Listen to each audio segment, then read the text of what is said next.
Hey,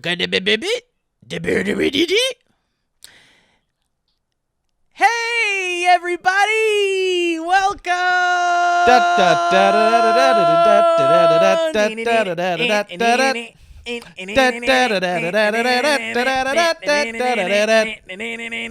Guys, welcome. That's enough. Welcome to the Valleycast. It's been a bit since I've been on, maybe 2 episodes or something. 2 episodes, and Elliot's out today. We've had a bunch of disjointed massagings of the brains, people getting some mental health breaks, people going out and just having a little bit of a reset. And Steve, you had a little bit of a reset. Yeah, I want to talk about that for a very short bit because there's a lot of things we want to talk about, like Fall Guys and Bill and Ted 3. And, so much good stuff. Spiritfarer and all sorts. I got a bunch of stuff we should talk about, but yeah. So let me say this before that. You guys, you're listening to the Valleycast from the Valley Folk. Go to patreon.com/the Valley Folk if you want to get on some fun exclusives, support this train, get this podcast early. A lot of other fun things. Go do that. You help make this happen. It's me. It's Steve Zaragoza. It's Elliot Morgan. We got Kevin Plackey on the ones and twos. That's right. And, on that post game. Yeah, we're just dropping basketball references. But yeah, we're trying to make it work during the time of the Rona, and we're doing our best, and we thank you guys for supporting us and coming along with us. We're utilizing our Discord more. We can get access to that via the Patreon as well. So, if you're interested, please check it out. And if you've already been there for a while, we thank thee mightily. And now, back to Steve. Yeah, thank you guys. I echo that sentiment, and thank you to our diehards that are here every week and are watching all of our content and following us on the socials. And you guys are rock stars. You keep us going, and it's really an interesting time to be alive. And the fact that you guys can help support us, and we're making stuff, and we're doing the best we can, and we're also taking care of ourselves. This is like it's a difficult time. Everybody's dealing with their own degrees of stress and otherworldly type things and mental health and all that stuff. But I really quickly just wanted to say that for those of you that have been like quarantined since this thing started, and you've been staying home, and you're working from home, and you're able to work from home, and you're able to be as safe as you can possibly be. Truly quarantine. Truly quarantine, like Alana and I have. It was starting to just really weigh on us, on both of us. And Alana's this like fucking travel fiend. She just travels all over the world, and she's like never not flying, like figuring out where she's going next in the world. And right now she's just like stuck in this fucking toy kingdom. This like this you live inside the garbage lady from the labyrinth. Like that is basically. Except it's not really garbage from certain perspective. It's more like you're in like a weird cave of wonders of just like weird toys and oddities and butt pillows like this. Exactly. Dude, that's the point of the garbage lady from the labyrinth, is that none of that is garbage. It's just all of your memories and hopes and dreams it's all things in one you want. Concentrated place. Right. So, but anyway, we've just been going nuts in our own ways here, and we decided to be unsafe, even though it's not like super unsafe. There's still safe ways to travel, and there's safe ways to get out of your homes where you've been quarantining, and wearing a mask and social distancing and wiping things down, and just being vigilant about things like that, being smart. You can quarantine on the move, baby, and I think that's what you learned. Move, but my whole thing was like, and I was in a very dark place for a while, trying to handle like all these weird stresses and anxieties and things, and my whole argument was like, I mean, it's just safer to stay home. Like, no matter what, it's safer to stay home. And your safety, the danger increases ever so slightly with anytime you leave your house, and even staying in an Airbnb somewhere or camping somewhere is still increasing your chances of spreading or getting this fucking garbage thing that's ruining our world, and our people. But there are ways to do it safely, and you can't just. I was basically dying in here and in this fucking cave. And I needed to get out, and I did, and I feel really good, and it felt great, and it felt wonderful to just change the scenery, and you can do that to any degree, whether you want to go somewhere for a month if you can make it happen, or whether you want to go somewhere for a day and just like drive somewhere that your brain's saying that's the direction I want to go, and then just connect with nature, drive somewhere where you can just like see mountains or trees or beach or land, whatever. Just change your scenery for a few hours if you can. Just get away from your box for just a little bit. Yeah, I can't recommend it enough. You don't have to be within miles of a human. Just go drive with the windows down. I did that one night with the kids, and my son with his long flowing golden locks just stuck his head out the... That's a good word. Stuck his head out the window. He stuck his tookus. And What's I'm telling you, did you get pooped on? Oh, good poop. Like 7 times. Wait, what happened? Oh, you sneezing. Alana walked out in from the balcony, and her hands were like Face pooped. something, like she got something on her, but she was just like sneezing. I guess you got allergies out there. Oh, some of those full body baby sneezes. Blow my nose. Okay, go ahead. Blow your nose into the microphone so everyone knows what's going on. Yeah, but no, I can't recommend it enough. Getting the fuck out of your comfort zone and leaving your cave for a little bit if you can.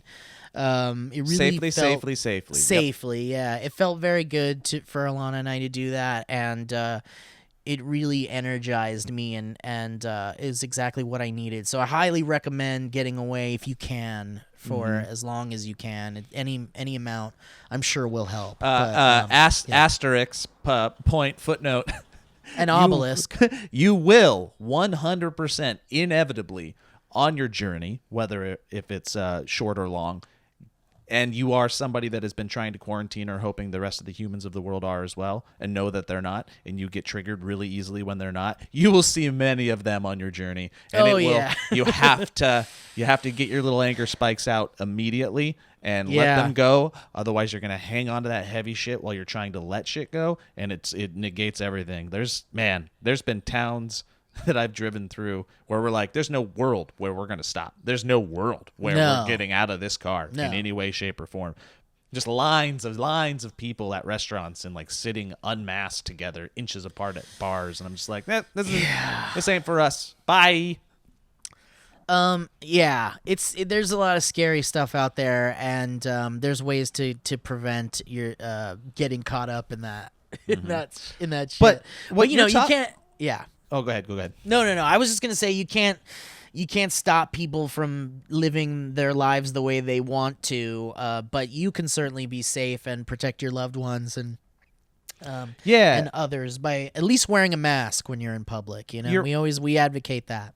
And what Steve is talking about, I guess what we're both talking about right now is, we're all protecting ourselves and each other from the Rona as much as we can, but we also got to protect the Rona of the brain. And yes, it's infiltrated me a number of times during this last 7 months now, 6 months, and I knew it was getting to you, Steve. And I was just like, you just gotta go for a drive, man. Get out. I know, get out, and I just couldn't lock it down. I couldn't figure it out, and I got too nervous. But I just like fucking went, fuck it. Let's just settle on something and get the fuck out of here because I think I'm just gonna die if I don't. And you sound so much better, so I'm happy that you had a good time, and I'm happy that you reset. I feel so much better.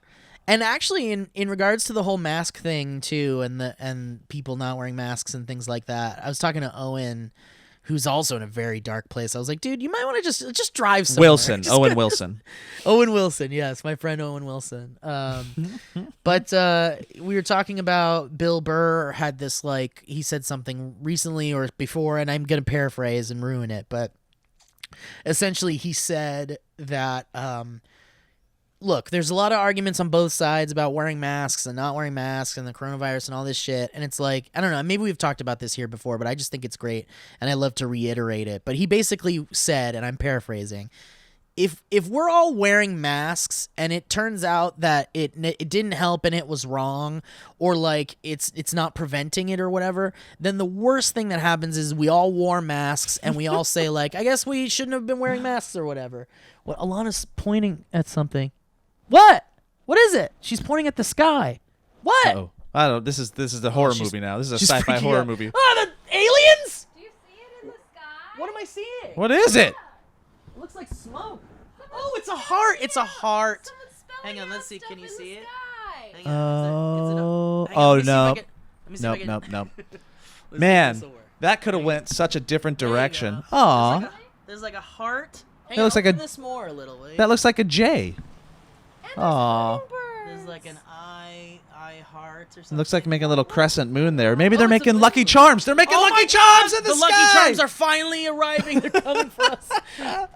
No, but he was basically saying, like, if we're wearing masks and shit, and you can close this now, Alana. Thank you. Thank you for that. Excuse me, how do you fucking write in 3 dimensions out of your airplane's butt? That's insane. I mean, that I can't be easy. no, it can't be. It's a skill and an art. How? Alana's not from this planet. She No, doesn't she's, understand a lot new of to the us. Loth. I found her in a cabbage patch in a. Imagine having the technologically advanced society that can bring you to another planet, but then being totally blown away by smoke drawing in the sky. Right. Oh my goodness. No, it's great. But anyway, but yeah, he was basically like, if we're wearing masks and shit and it doesn't end up being a helpful thing, then it's like, okay, well, we wore some masks and it was stupid and we did it anyway. We were trying to be safe, and that's that. That's the worst that could happen if we're all wearing masks. And the worst that could happen for the people that aren't wearing masks is they die and we die. The whole humanity just dies. Yeah. That's the worst that could happen by not wearing a mask. The worst that could happen wearing a mask is we look stupid wearing masks. Big deal. The worst that could happen if you don't wear a mask, you die and everybody else dies. It's like, I don't Yeah. think there's an easier way to like put that. I really don't. Yeah. And it's really true. Alana's really freaking out about this. She's going nuts over there. She's making a story about Sounds it, like I a guess. bird like choking. Anyway, all right. Well, let's move on from all this shit and let's just get into what we want to talk Well, then about. I'll Let's have segue this something easily for you. else. Okay, please. Well, we're talking about taking care of yourself and also taking care of your brain. And what we've found recently, and it's something that I've been avoiding, but Steve, in my whole life, I guess I haven't done this much, but Steve has been a little bit more of a pro, is we've started recently gaming together as a collective via our PlayStations, and only because of the deep wells of juice that are the Fall Guys. Like, we've all just fallen into this world together, and we're having like play dates at night after I get the kids to bed, and we're playing this dumb game meant for children as old men, and we love it, and it means too much, and it definitely affects us emotionally when we almost get a crown and then we don't. It could but then when ruin our night and ruin but if our we day. do get a crown, it just totally validates everything. But that's the top layer. The underlying juicy layer, the one that's the meat that we're sinking our teeth into, is that we're talking and we're joking and we're like having a friend group hang out as best as we can in the moment. And I feel like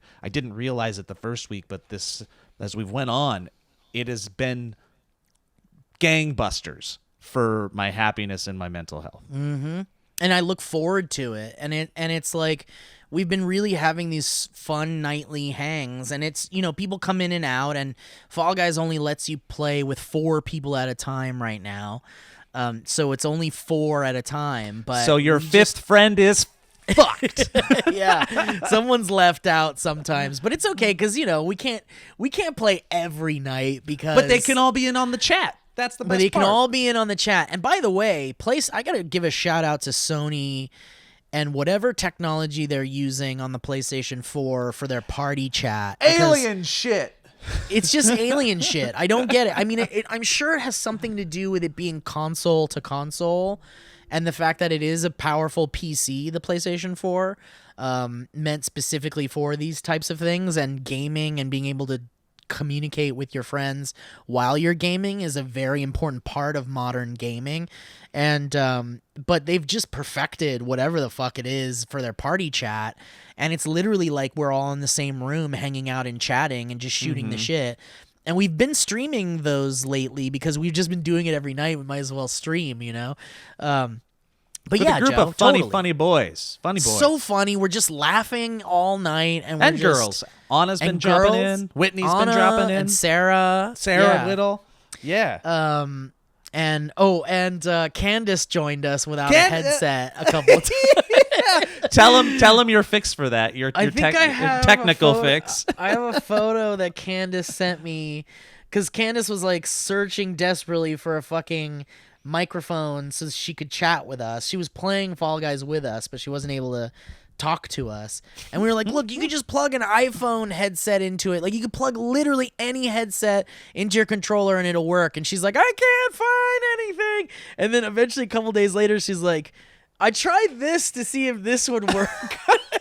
That's like Steve is holding up a James Corden karaoke mic plugged into a PlayStation controller. She's like, oh, I no. thought this might work. And it's like, could you imagine though, like holding, like where do you put the mic to play? Like you have to have someone hold it up to your mouth like an interview. That's so funny. But yeah, we've been having so much fun and it's really been helpful in, we're social people, man. We need to socialize and that really helps. We were talking about the subconscious reasons for some of the success of that game. First of all, the non-subconscious reasons. It's fast-paced. It's quick. You can get through like a round in like 5 to 15 minutes. So if you're just like, I need to get something, I gotta get a little gaming itch scratched, you can just knock it out really quick and then go on about the rest of your day. Or like us, sometimes you'll jump in for hours. So I think that's part of the success. It's simple yet challenging. Like I feel like anybody could win, but you could win more if you get better. Right. Like anything could happen, and I think there's something to that. It's almost like the lotto, where you're it's like Mario Kart. There's always a Kart's like chance. that. Yeah. Like you could be playing against, unlike like NBA basketball, where if you're playing against Luka Doncic, you're not going to win. You're just not. There's no chance. But you could beat the video game version. yeah, in Fall Guys, there's just this small chance, and it's challenging enough that it's always super rewarding. Even like moving on in one round is rewarding. Right. Because people get eliminated. If you have no idea what this game is, it's essentially like, and if you don't know, I mean, it's probably pointless for me to explain it, but it's just this cartoony physics-based, like you're this little bean with arms and legs. Like Minions. And you're running around through these obstacle courses, and you got to jump through doors, and you got to like climb up things, and you got to just all these obstacles that are in your way to getting to the finish line or like winning. MXC back in the day. Right. And there's 60 people at once in one level, and it goes down until it's one winner at the very end. So usually it's 3 rounds, but it could be up to 4. I think we've even done Sometimes like 6. 6 rounds. Yeah. It gets crazy, and some of them are cooperative. You're on a team, and some of them are just like every man for himself, and it's just like really fast paced, and before you know it, you've played for hours and hours, and all of the like sessions all start to blend together, so you forget like how many you've played so far and if you're close to the end, or some courses are like a final round, and that's how you know you're like in the last level basically. But it's just so fun, and we're having such a great time it's like we're hanging out. And I highly recommend checking it out. If you have PlayStation and PlayStation Plus, it's free. Right. Yes, it is. And it was great. Okay, so other reasons why I think it's super successful on a deeper level. Oh yeah. So we're all like spread out, and we're not, like we were talking about it earlier, we're quarantining. We're not getting that human interaction anymore, and I think it's really fucking with all of us. It's taxing. And we're yearning for things that we think we understand that we're yearning for, but maybe sometimes we don't. And Fall Guys brings 60 humans together, even though it's in an avatar setting. You're interacting in some shape or form with 60 other humans, and unlike some other games, competing, and you're just bouncing off each other. It's almost like these 60 things are like gravity is pulling them together, so maybe subconsciously we feel like we're all running and bumping into each other and touching and loving and getting sweaty. And I think deep down there is something to that, where the things that are representing you are so intimately interacting with the other things representing other people. Yeah, and also like to more to that point, like there was a game like the first week it came out, and we were all playing, and I tweeted about this. we were playing one of the competitive games where it's a mad dash to get all these balls in your court, essentially, in your basket, and everyone's running to grab shit, and it's just chaos, and it's really hard to win. And and me and this guy just came over and grabbed me. You can grab people. It's like the only thing you can do to other people, straight up, is that you can hold them for like 2 seconds. Yeah, and then it like pops them off, and you kind of back off a little bit. But if you grab them back, you kind of just hold each other, and then you kind of just sit there holding each other until one of you lets go of the button or whatever, lets go of each other. And me and this guy, we just connected. Or a girl, whoever it was, this player, we just connected and we were just holding each other for the whole round. And we didn't even like help our teams win. And I don't remember who won the round, but it didn't matter because in that moment, it was like funny, but also it felt like a real like hug. It felt like you really just went up to a stranger and just like you each kind of just like hugged each other. And to me, I feel like the fact that we can't do that, it's so interesting that the 2 games I'm playing right now almost religiously have some sort of hug element in it. The other game I'm playing is Spiritfarer, which is this like crazy independent game that has like this Studio Ghibli style animation and like I love it already. It's just absolutely gorgeous, and you play this character named Stella, which is my mom's name, and I'm already connecting to it even more. It's just making me emotionally affected, and you're this girl named Stella and this little cat. I forgot the cat's name. Fuck, it's like Penelope or something. Anyway, Jonathan Van Catch and Scratch. That's it. Jonathan slash back and scratch. But the slash is silent. But you play this girl who essentially takes over the role of like a spirit guide that has to like guide these spirits from the afterlife to like the next plane of existence or whatever it is. That sounds poignant and sad and also loving all at the same time. At first I was like, this is the sweetest little most innocent, heartwarming, beautiful game I've ever played. And then you start to get to know the characters, and you're essentially on this big giant boat, and you're just like you're traveling from one point to another on a boat in like real time, and you can make your boat faster eventually, and you can add all these upgrades to your boat to break through walls and get to new sections of the map and things like that. But eventually, before I get to this point, the hugging aspect, once you like get people on your ship, which are essentially like spirits that you have to help pass on to the afterlife or to the next plane of existence or whatever, and they're all like spirit animals. So like the one's a lion and one's a snake and one's a deer and one's a dog and one's a bull and a hummingbird, and there's all these different animals, and they're all one's an accountant named Jake from Sacramento. One's an accountant named Jake from Sacramento. And they're all these really cute, amazing animals, and you become really good friends with them and you get to know them really well. And there's an option for you to hug them at any time, and sometimes they don't want it, but sometimes they're like need it, and you'll hug them, and there's just this really cute animation where you just like embrace each other, and they just go like they make these really nice like hug sounds, and like it's just the cutest most heartwarming thing. And then you can kneel down and hug your cat whenever you want to, and you get like all these weird like there's just like so many emotional moments. And then you like learn about these characters that you're helping to do their unfinished business or whatever it is that you're doing with them. And you learn like all of these incredibly heartbreaking things about the characters, like how they died and what their lives were like before they got to this like weird middle ground afterlife place. And it's like rip your heart out, like tears in your eyes type shit. It's like, and I wasn't ready for that. I think it's it's a good reminder. I think it's pretty obvious like why you're retreating to those type of games and experiences. I mean, you were doing it with Animal Crossing right out of the gate. Yeah, totally. They're the antithesis to everything that we've been going through for not just escapism 2020, but everything. Like the last 4 years of civil unrest and hate and the discourse. And so why would you go away from the ugliness of humanity to something that is the completely opposite, cute little tiny chubby sprites in almost every way, shape, or form that are just different enough but just similar enough to remind you of the better parts of us, while forgetting about some of the uglier stuff that's come to the surface over the last few years.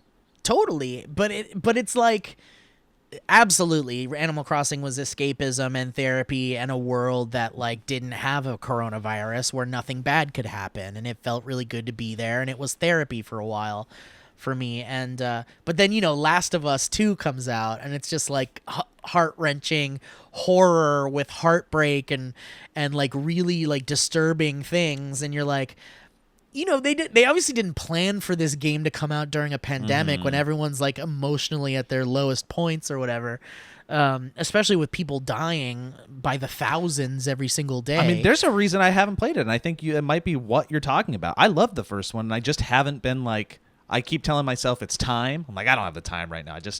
It's a pretty in-depth game, and I'm not going to be able to put myself into it the way I want to. But I bet you I'm avoiding it because I know that it's going to be hard. Yeah, and that's not wrong. That's not the wrong way to do that. And even Ghost of Tsushima, or I forgot how to pronounce it, but there's I heard that's real hard too. And it's another heart-wrenching, like fucking like beat you up in the feels kind of game. And nobody knew this was going to be happening when they were releasing all these games. And I could say the same for the people that released Spiritfarer too. But it's like, man, I wasn't ready for the Last of Us 2 being so emotionally taxing on top of the emotional taxing shit we're all going through. But I got through it. I'm glad I did, because I didn't want to be left in the dust or whatever. And Joe, you can handle that. You can totally wait a while before you can jump into a game and then enjoy it and love it and have all that experience. I played Last of Us like 4 years after it came out, so right, I think I'll be okay. You'll get to it, and when you do, I can't wait to talk to you about it, because it is a fantastic game, but I do recommend maybe staying away from it if emotional content and hard to deal with stuff is like, it sounds a little bit iffy for you right now. But for Spiritfarer, it was like, I was singing its praises on Twitter as this beautiful game everybody should get, and it's just like emotional love in a video game form. But then it like really started to like get like almost like unnecessarily like heart-wrenching, like to the point where it's like, oh, why are they doing this? They're like, hey guys, this is working. Let's put a little bit more water in the bucket. Yeah, like we're talking about like suicide and children dying and things like that. Real life stuff though. It sounds like super real life stuff coated with this beautiful animation that like you feel like the family, like even your kids could enjoy. But it's truly like really heart-wrenching stuff, and I'm finding it very difficult to like get enjoyment out of it at this point, because it's like so dark. It's just getting darker and darker, and but I have to beat it because I'm so close and I love it so much. And I was actually thinking of doing another playthrough on Twitch so that people could like watch the game too, but man, it's just so rough to get through those emotional moments that maybe I'm gonna skip it. I mean, it's props to them for not avoiding the harder things. I mean, totally. It sounds like a lot of, I don't know, it's mirroring a lot of the things that I've been thinking about lately as far as life goes. We're all at that age, our little group and our friends and stuff. I think we're at that age where, we're starting to experience that darkness a lot more. Sickness is becoming more prevalent in circles. Our elderly parents, our elderly mortality, family members, like death. Again, the current climate of the world right now, and the track it seems that we're going on sometimes, like there is darkness, and the innocence of youth and the way that we kind of box that darkness out when we raise our kids, or when you're a kid and you're coming up. Hopefully you just try to protect them from the bad stuff for as long as you can. And I think naturally you just do, because your circles are young, your circles are exciting, you're learning, you're going to school, there's all these things, and then, life can get stagnant. And then if it is a little stagnant and then all those bad things start happening, then you start to realize, all the dark matter in the universe is and how prevalent it is. So I think that game that you're playing is important, that it's not avoiding it. And also shining sometimes the light has to work a little harder to shine through sometimes. And sometimes I think we need to work a little bit harder to focus on that light. And it's always better when you do. You can ignore the darkness, but it's eventually going to kind of cave in on itself upon you. Totally. And you have to hope that you have the resources and the mental training and the heart to still find the light in those moments. And I think that's where we are as a society right now. So I'm trying, to be grateful and concentrate on being grateful and try to take care of my mind when I can and try to focus on the good stories while not ignoring the bad things that are happening and trying to figure out ways to combat them healthily and intelligently. But yeah, it sounds like you're playing a parallel track of what the world is experiencing. Right now. It's just that, it's very easy to get knocked down like constantly, by the terrible shit happening in the world, and especially with terrible news constantly being fed to us on Twitter and celebrity deaths and COVID deaths and all those things that are just a constant barrage of like really bleak, terrible stuff. It's easy to let it just bury you deeper and deeper and deeper into the darkness, but you can't lose sight of that good stuff, like Joe was saying. You got to hang on to the good stuff. Hey guys, welcome to the ad portion of the podcast. My name is Elliot Morgan, and I'm here to tell you about a few different companies that are wonderful, namely Cuts. Cuts is my absolute favorite t-shirt company in the world. I love them very much. When I discovered them and put it on for the first time, I was like, there it is, finally a t-shirt that I like. And it makes me feel comfortable and handsome, because the t-shirt is a menswear staple, but it's been long plagued by horrible conditions. I'm talking about shrinkage, bacon neck, color fade, parachute fit, wrinkle, stretching, just to name a few. No matter how long you've settled for just basic tees, it's long enough, okay? It's time to up your game. Besides, every classic deserves a modern take. Cuts Clothing has completely changed the game. Their t-shirt has enough quality and style to wear in the office, on a date, or anywhere in between. So now, you don't have to choose between a classic look and a modern feel. Again, I'm wearing it right now. It's super comfortable. I wear them all the time. They're my favorite. In 2016, Steve Borelli was struggling to find the perfect t-shirt. He wanted something that had enough quality to be worn professionally at work, yet also enough style for a night out. Remember those? No matter where you looked, nothing fit the bill, so he took matters into his own hands. The result was a product you could be proud to wear anytime, anywhere, without sacrificing comfort, fit, fabric, and function. The only shirt worth wearing. Athletic, tailored-looking fit is perfect for work, date, everything in between. Pre-shrunk, wrinkle-free, retains shape over time. I can attest to that. Very true. Their custom-engineered pica, that's how you say it, pro fabric can be only described as buttery soft. Isn't that cool? I like my shirts to be buttery soft. It's the Steve Jobs advantage. Stop spending so much time and energy picking out clothes in the morning, because you can just grab one of your cut t-shirts, throw it on, and you're good to go. You're ready for anything. The simple sophistication and versatility of a cut shirt means you'll never again have to spend time thinking about what you should wear. It's the only shirt worth wearing. I think I already said that, but apparently it is worth saying twice. Once you wear a Cuts shirt, it's impossible to choose a regular t-shirt ever again. It's true, they're very addictive. That's why Cuts is the only shirt worth wearing. I had to say that again, apparently. Loved by your favorite athletes, entrepreneurs, and even podcast hosts. It seems like everyone is wearing Cuts these days. So to get 15% off your first order by going to cutsclothing.com/Valleycast. 15% off your first order. If you go to cuts.com/Valleycast, it's cutsclothing.com/Valleycast for 15% off the only shirt worth wearing. Get 15% off your first order by going to cutsclothing.com/Valleycast. Oof, good sponsors on this episode, guys. Good sponsors, okay? Next up, we have ExpressVPN. Do you understand what I'm saying? It's one of the best sponsors we have, because I've used it and it saved my life so many times. When you use the bathroom, you always close the door behind you, right? I love how these start. You don't want random passersby looking in on you. Speak for yourself. So why would you let people look in on you when you go online? Using the internet without ExpressVPN is like going to the bathroom and not closing the door. It makes you a pervert. Did you know that your internet service provider like Comcast or Verizon knows every single website you visit?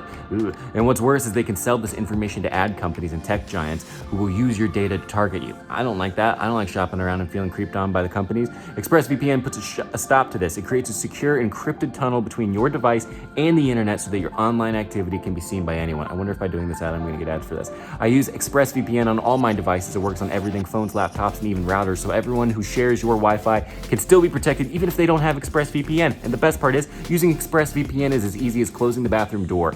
You just fire up the app, click one button, and you're protected. ExpressVPN is the world's #1 rated VPN by CNET, Wired, The Verge, and countless others. So, if you're like me, and I know you are, and you believe your online activity is your business, secure yourself by visiting expressvpn.com/Valleycast today.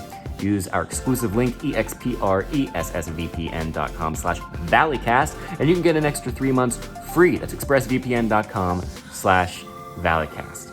And it's good for the things that you watch for entertainment too. Bye. Here's another good one. LegalZoom.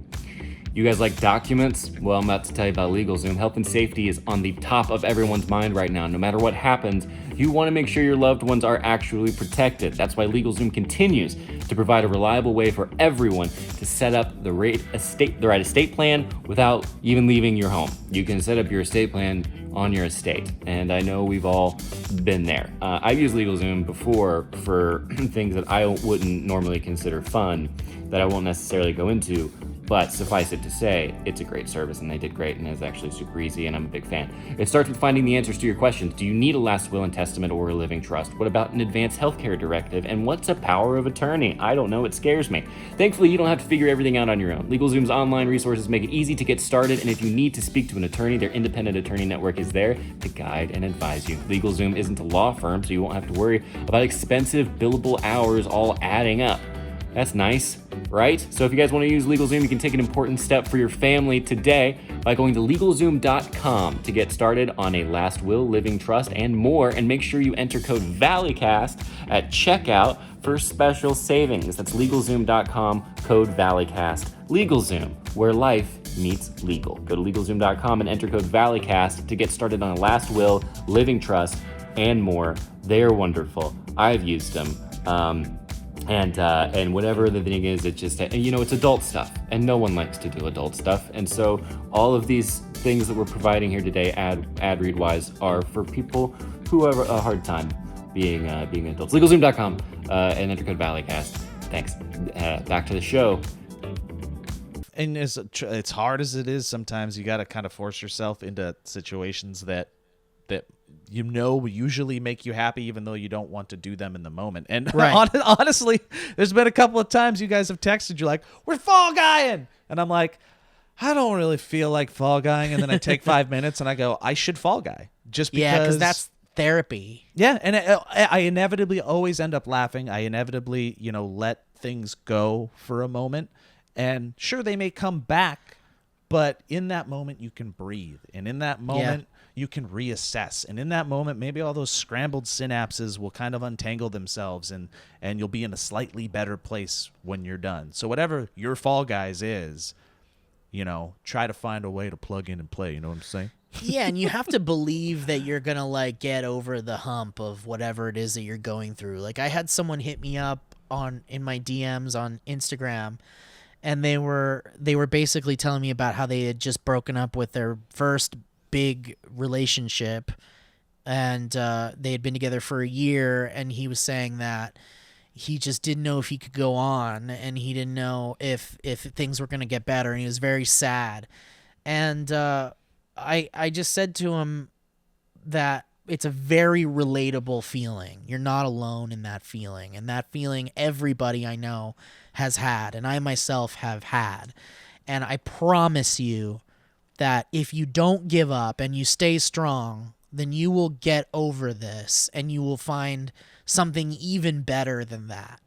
And I basically had brought up my divorce, and maybe I got a little too personal, but I felt really connected to that person in that moment, because it was a very relatable feeling. Like, every breakup I've ever been through feels like the end of the world. It feels like you're never going to be better. You're never going to get better. And you're never going to have what you had that you loved so much in that moment and you needed.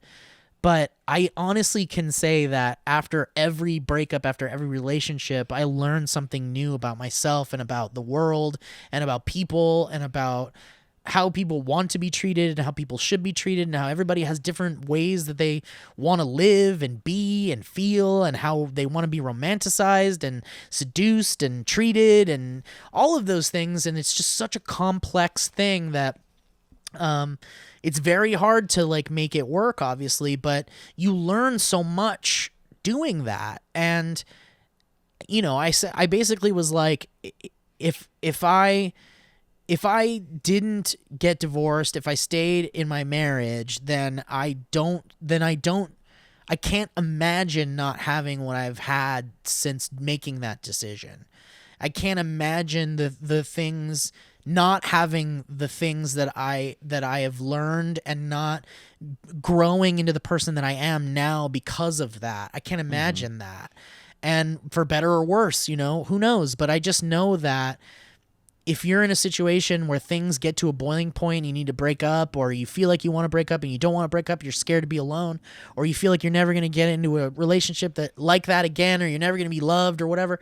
It's like, I am living proof. My friends are living proof. Like, so many people are living proof of being able to get through those tough times and see a light at the end of the tunnel and know that. I was like, dude, take this as an opportunity to like fucking start working out every day and like get your health up, because good health, good body health, physical health equals good mental health.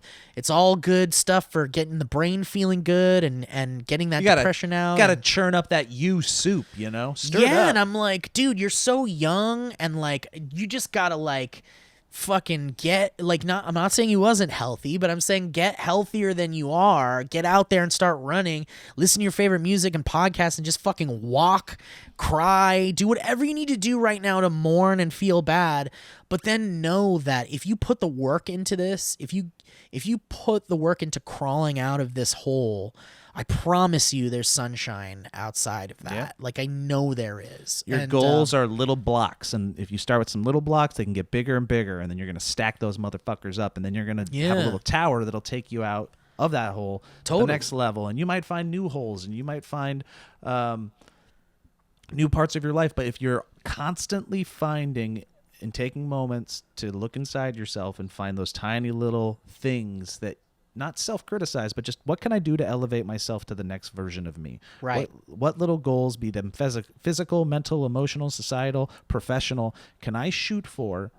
They give you purpose, and purpose, having purpose. Like right now, it sounds like the purpose for him was that relationship. Like that's how he found the identity. Or at least he himself. felt like that's he what felt it like was, that in the moment. So you find these new little tiny bits of purpose. They don't have to be life altering. They don't have to be like super revolutionary, but you know, you find those little building blocks, and it'll always feel like you're taking small steps forward and small steps up. And that is so important for the mind. And that's coming from somebody who probably feels like those building blocks aren't there multiple times a year. Like, oh yeah, totally. It doesn't ever go away, and sometimes it's harder to take those first steps than you realize. But once you do, you're like, oh, okay, you get that little bit of momentum, and it's hard to stop momentum.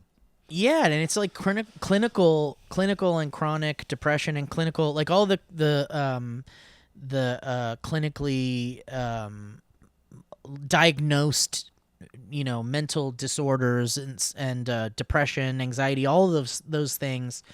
You know, I have been told by many professionals that there's no way to like get rid of it. You'll never get rid of like depression if you have chronic depression, and you'll never get rid of this anxiety if you have like clinical anxiety. But if you look at it like this is who I am. And a lot of the things that lead me to feeling hopeless have these like massive barriers in front of them. And if you can remove those barriers little by little, then you can find a harmonious balance between who you have accepted yourself to be and these things that you're going to constantly deal with in your life, be it anxieties or fears or whatever they are. There's ways to slowly chip away at the barriers and break through and find what's on the other side of those things. Like for me, a lot of my anxiety is control-based, fear-based things, and, you know, fear of being alone and fear of not being liked and things like that.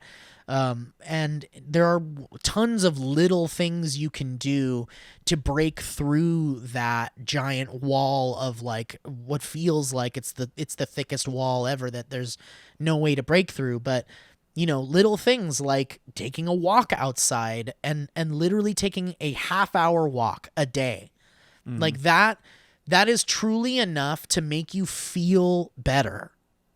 I guarantee to you doing that every day, sticking to consistency. And it's just, the bottom line is action behind the intention of eliminating these barriers and getting through these clouds of darkness.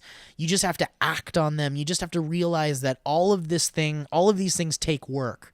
Losing weight, cutting an addiction, stopping bad behaviors. They're all things that you can overcome with action, but you can't you can't get out of it if you're just stuck in a routine, in a loop of the same shit every single day. Something has to change. You have to get out of your house. You have to go walk somewhere. You have to stop eating that bad food. You have to stop smoking. You have to stop drinking. You have to stop, all of these things. Like, there's ways around them. It just takes a lot of work, like anything else does. And and there's no race. You don't have to rush. Yeah. You don't have to be a ripped muscle guy or girl in a month because the beach is open or whatever. No, you can take as much fucking time as you need. Just take that first step. Take the first step. I promise you, just a little tiny thing will help so much. Yep, and it's just as simple as you said. It's not about just stopping things, but it's just about doing something different. The routine, starting a new thing. Yeah. The routine in which you're in is obviously a routine that is not helping the way that it should. So maybe just try altering it a little bit, because it's like you're in space floating, right? And you're just going the direction. But if some little pea-sized fucking thing just comes floating along and just bounces off of you, that little bounce is enough to just slightly alter your trajectory. And that small little nudge could be the difference from frickin' falling into a dying star, or going and finding a nice little gravity around a new planet with another 3 moons. Cluster. Yeah. Yeah, joining a cluster and creating a new thing together or whatever. But so play Fall Guys is what we're saying. Play Fall Guys. Look, escape your current prison of hardship and stress and anxiety and try something different. Just try something different. Mm-hmm. If you feel like your comfort is sitting in front of the TV and binging Netflix, and then when you're done you feel awful and useless and feel like you didn't do anything and you feel gross, then don't do that tomorrow. Like, if you did it today, that's fine.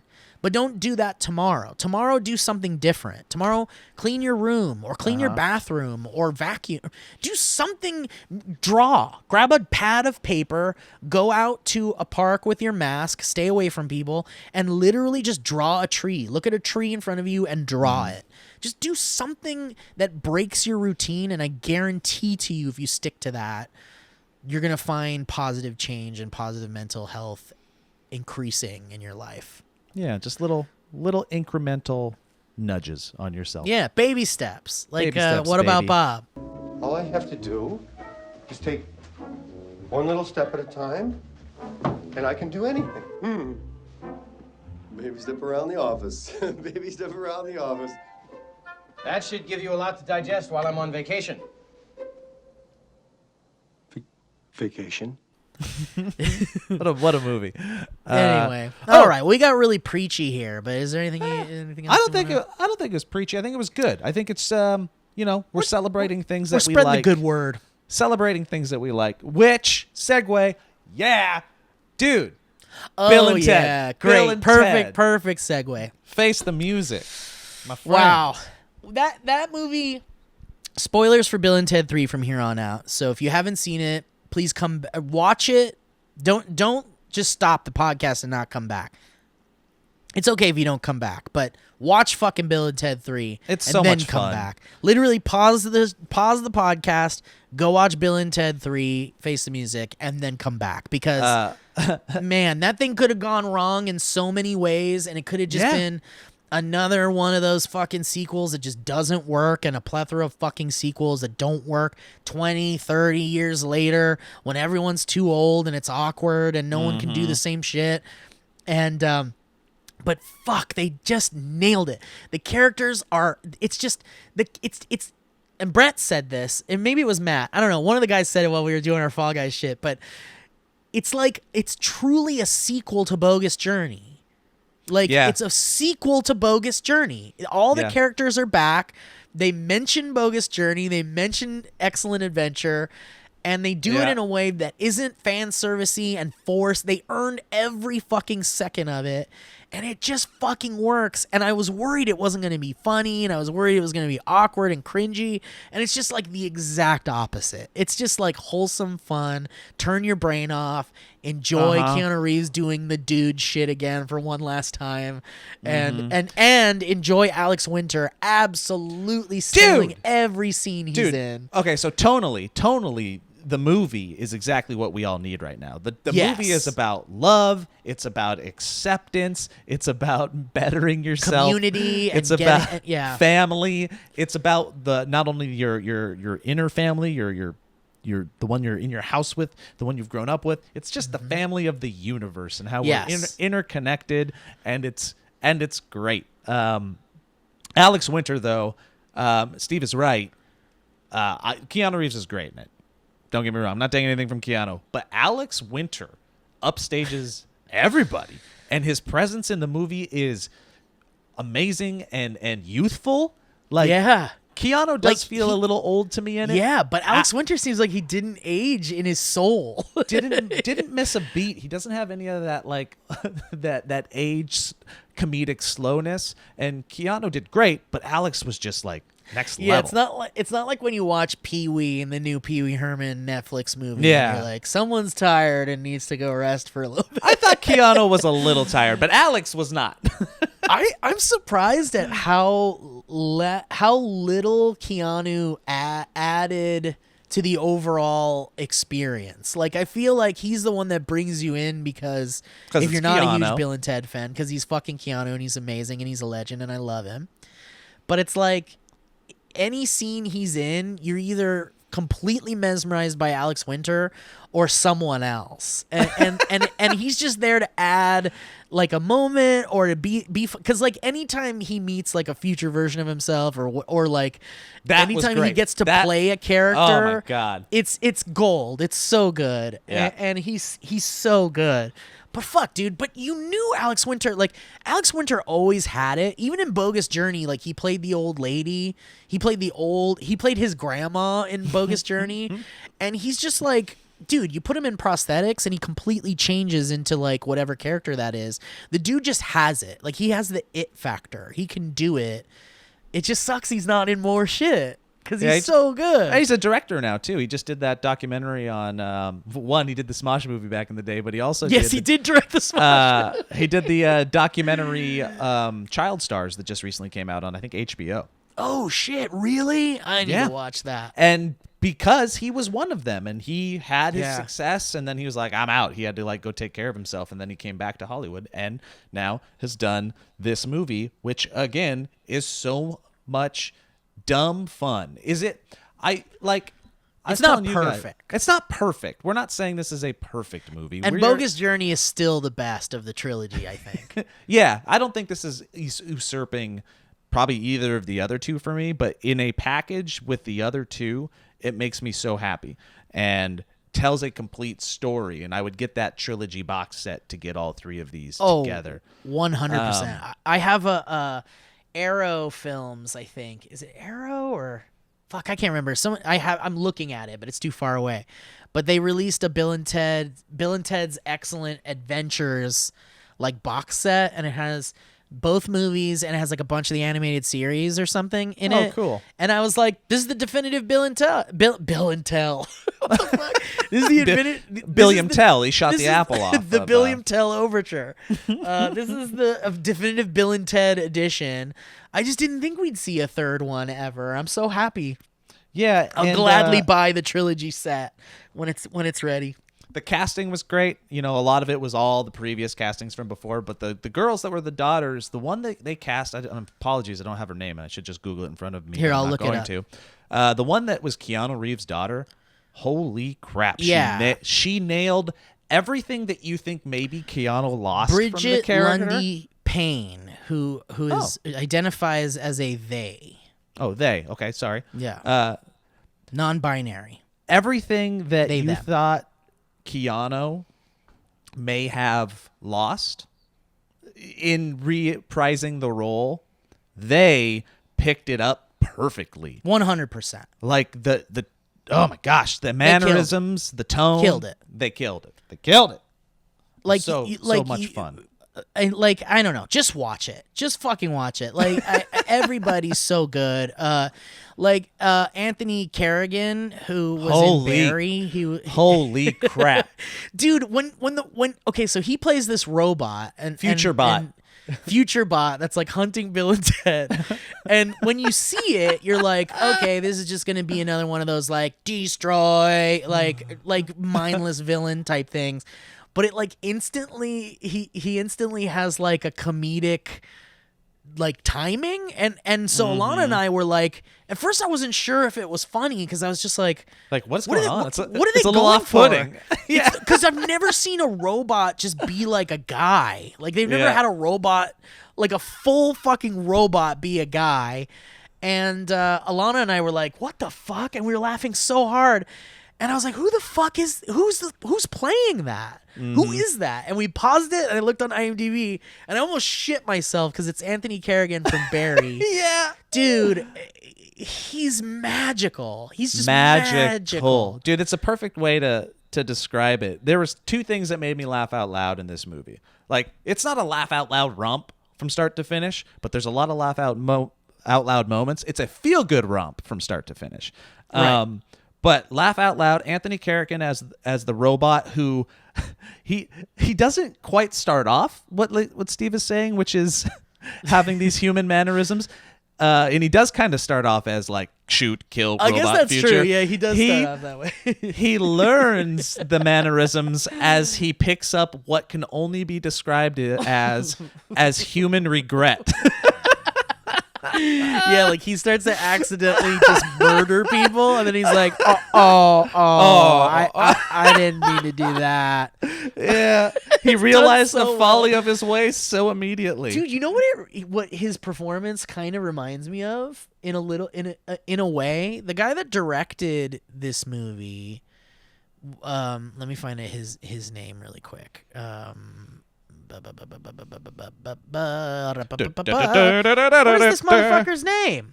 Hang on, I'll type in IMDb. Well, you keep doing that. And then the other thing that made me laugh really hard, aside from him, was anytime Keanu Reeves was getting in an altercation with another Keanu Reeves from a different timeline. Like, that shit just cracked me up. I don't know why. Oh, yeah. I don't know why, but like they had such animosity towards each other. Well, the best part about it is that like you're getting like, I was talking to Brett about this the other day. You're getting like two movies in one, and you're also getting it in a way that's like not. It doesn't feel bloated. Like they could have done this so wrong. They could have done this wrong in a lot of ways. They did it, but somehow it works. It just works. Like you've got the movie of Bill and Ted's daughters having their own excellent adventure, and then you have the movie of Bill and Ted older having a new adventure, and those two movies combine really well. Like it just works. And the guy that directed it, Dean Parasot, directed Galaxy Quest. Oh, yeah. I mean, come on. Which is like a fucking classic. I mean, Galaxy Quest is so good. It's a perfect movie. It's a perfect movie. And the guy, what's his name? Carrigan. Anthony Carrigan? Anthony Carrigan. Anthony Carrigan's performance as Dennis Caleb McCoy. He also figures out his name as he figures out regret. He's like, he at one point he's like, I think it's like he goes to hell with Bill and Ted, and then they're like, why the hell are you in hell? Like, how did a robot get to hell? And even like, the demons are like, what the fuck? Yeah, like, how did he get here? And then, man. It's so funny, but I love when he's like, oh, I have a name. And they're like, oh, okay. Well, what is it? What's and your he's name? Like, Dennis. And they're like, cool. Okay. And then they turn around and start walking away, and he's like, Dennis Caleb McCoy. And then for the rest of the movie, he's just like, my name is Dennis Caleb McCoy. So funny. So fucking good. But that character reminded me of, do you remember Tony Shalhoub in Galaxy Quest? Yeah. and he's just like this like super.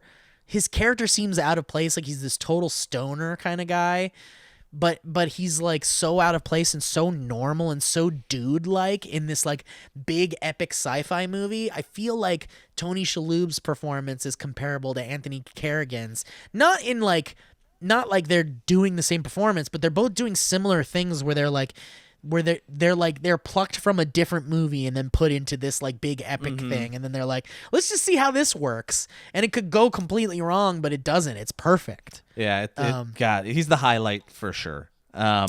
Yeah, right next to the highlight that is getting to see these characters interact again and not have it crash and burn like you were saying. Now, to not just be total fanboys, I will say, like we said, it wasn't perfect, and no, it's not a huge criticism, but like Steve said, there's all these storylines going on at once, and they're all good. The best one is easily Bill and Ted, and you want to stay with that as much as you can, and maybe it gets shorted just a little bit because of the other things. There's the daughters, and I do think daughter's timeline and story, it's fun and it's cool getting to see the time traveling and but if that was the movie, there's no way that would work if it didn't have the Bill and Ted stuff. No, and I think the humor of that side of the storyline definitely went into the things that Bill and Ted were going with. Like this almost seemed like more story functioning than anything else, and maybe it wasn't as meaty as the other things. And then there's just this totally third, stripped from the bone, like the wives are going on their journey, which maybe in a 3 or 4 hour movie, maybe that's what the original script was. Like they had this really juicy, maybe there's going to be a side television show narrative that would have been really fun, because or like a sequel about them or something. Yeah, because I'd actually watch that. Would you watch a 3-part miniseries of the wives jumping through time trying to find the best version of their husbands that they could live with? 100%. That concept is funny, especially with what's her name? Damn it, what is her name? Let me see. I'm gonna find her in the IMDb. Big Eyes from Glee. Erin Hayes. Is that Big Eyes from Glee? Yeah. She was like in a bunch of stuff. Children's Hospital. I don't know if she's in Glee, but she was in Children's Hospital. The redhead's from Glee. That's the one that I knew. I didn't know the other one. Yeah, I think that's who you're talking about. Oh yeah, I wasn't sure about the other one, but Jama Mays. Yeah, she's from Glee. Yep. No, the other girl was from Children's Hospital and then Medical Police, which is on Netflix, which is just fine, but she's great. I love seeing her. So yeah, I would totally watch her reprise that role. I wish we could have got more. Maybe not in this movie, but like those two actresses are so funny and so talented and so capable that I think they could take a crazy like Doctor Who going to multiple universes to find out which Bill and Ted they're happy with. What a fun show. And also Beck Bennett was like, why are you in this? And William Sadler did great. Kristen Shaw was also, I feel like, not super used to her potential. I love that they had Missy in it, and Ted's dad, who passed away shortly after they were done this filming. was his last thing, I think, right? And what a wonderful cameo from George Carlin. They did a really respectful George Carlin cameo, which I really loved. I'm at a point right now emotionally that it doesn't take much to get me to like I know to well up. Like I'm finding myself constantly on the verge of tears every day. I'm like, there's an extra Coke in the fridge. I didn't think there was another Coke. And it's one of the baby size ones, a baby Coke. Oh God, why didn't we have those when I was a kid? We only had the big Coke. This is a perfect serving Cokes. Mom and Dad. Where's the baby Cokes, Mom and Dad? Did I drink the Mom and Dad? And then Hayden walks in with a full-size Coke, and you're like, But yeah, like totally. That moment was like tears, and then there were moments where I was just like fully crying. I was just like, oh, this is beautiful. What a beautiful moment. Like Alana was like tears rolling down her face. The message of the movie is great, and it's what we need to hear right now. It's whether it's over the top and not real, like not based in reality. I don't care. I want to see and hear more things about us coming together and loving each other, and how that's the solution and not the fucking problem. You know what I mean? And I think there's a way to do that. Like they totally did. They basically made a family movie with like not even one curse word in it. No. And somehow it didn't matter and wasn't overtly made for families, and it's just like it's like a movie for us and for fans of Bill and Ted that just so happens to also work really well as a family movie. Yeah. Which I wouldn't say Bogus Journey does, but maybe Excellent Adventure a little bit. Maybe. Bogus Yeah, Journey gets a little scary, but this one never got scary. It never got like inappropriate. It never Watched it It was with just like my daughter but it was and my perfect. son. It wasn't cringy. It wasn't like, oh, they neutered Bill and Ted. No. It's just really well done. Just see it, damn it. It's fun and it's feel good, and I think that's something that all of our hearts and minds need right now, whether or not you're a fan of the stuff previously. And you may not end up liking the movie, but again, you can't argue with the message. You can't argue with just coming together. That one last little point, that a detail that I really loved is that in the beginning when they're playing the wedding and they have the weight, the stress that they're supposed to be the two that are to create this song that brings humanity together, and they still haven't yet, and that's their whole narrative. So they think every time that they play a new song, that's going to be the song, and they've so contrived the message of needing to bring the world together through their song that when they play that song, they're using an instrument from every single different culture. Did you notice that? Oh, shit. I didn't notice that. That's why there's a bagpipe and That's so cool. those drums. Like, it's so funny. I was like, they're just doing it from every culture, and they think that's the thing that's going to be the thing. I fucking love it. And I love that, like, yeah, they're great. They're great. I love how, like, innocently stupid they are. And I remember thinking, like, watching the movie, too, that, like, the whole world and the whole future is counting on them to do the right thing. But they're so stupid, so you're like, yikes, are these guys going to be able to do it? But the point is that at this point, it's like their stupidity is what gets them to, like, win. Their stupidity is what leads them to saving the world somehow, because it's so innocent and it's so it's so done from a, like, we're so tied up with, like, overthinking and analyzing and trying to make things make sense in our heads before we even act on them, and they're like, the first thought in their head is what they act on. Yeah. And they're so innocent that the first thing that they do is really what propels them That's to so do funny. the right thing. And Yeah. I love that. I love Yeah. it. So it's innocent stupidity, but the stupidity is good. You know, like, it ends up working. Oh yeah, and it's innocent stupidity as well, which is another fun juxtaposition with the girls, right?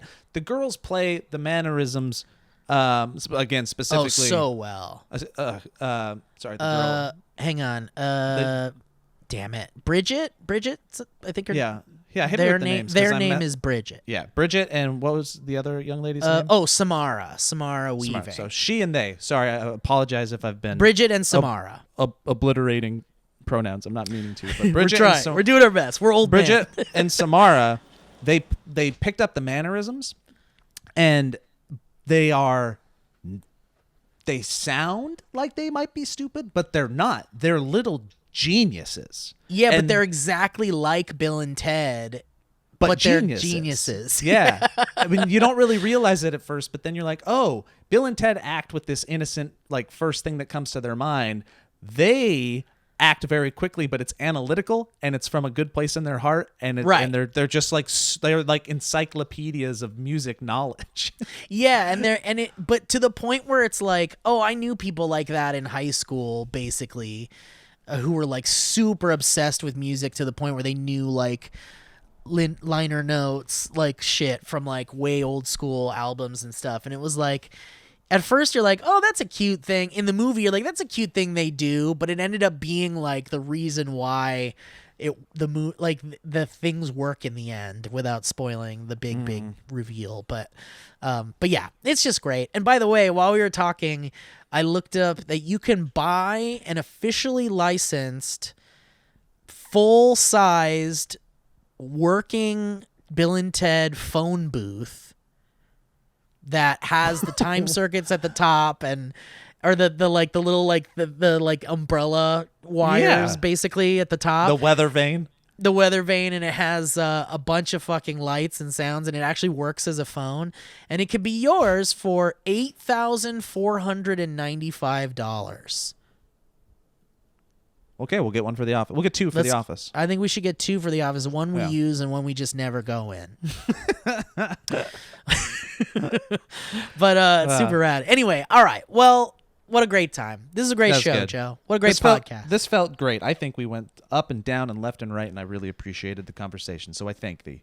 Me too. I thank you too, Joe. It's always a great time. And of course, we'll be back with the 3 of us assembled once again soon. If you're listening to this on the Wednesday it drops, or the Monday or the Tuesday on Patreon, stay tuned. We have some TV movie game coming out Thursday and Friday.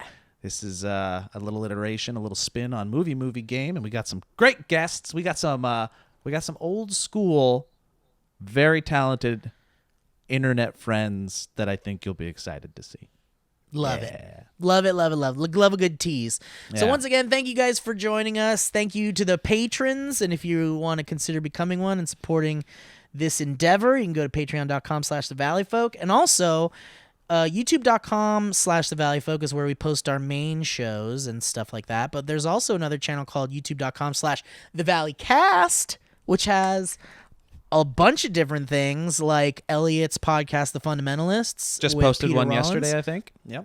Just posted one yesterday, and the First Time Show, which I just posted this morning.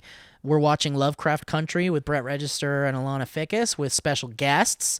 And the latest episode is up, and I love the show. I love it so much. We're watching it episode to episode, reviewing each one. So if you want to watch Lovecraft Country, which you absolutely should if you're not watching that, and then watch along with us on the First Time Show, you can go to youtube.com/thevalleycast to check out the video version, or you could just listen to it in this very feed that you're hearing the audio version of this podcast on, wherever you get podcasts, on Spotify, iTunes, Google Play, wherever it is that you get your podcasts. You can get the Valleycast and the First Time Show and the Fundamentalists all in the same feed. What a time. What a time to be alive. And Steve, I'm going to end you with this little gold nugget that was just sent to my phone.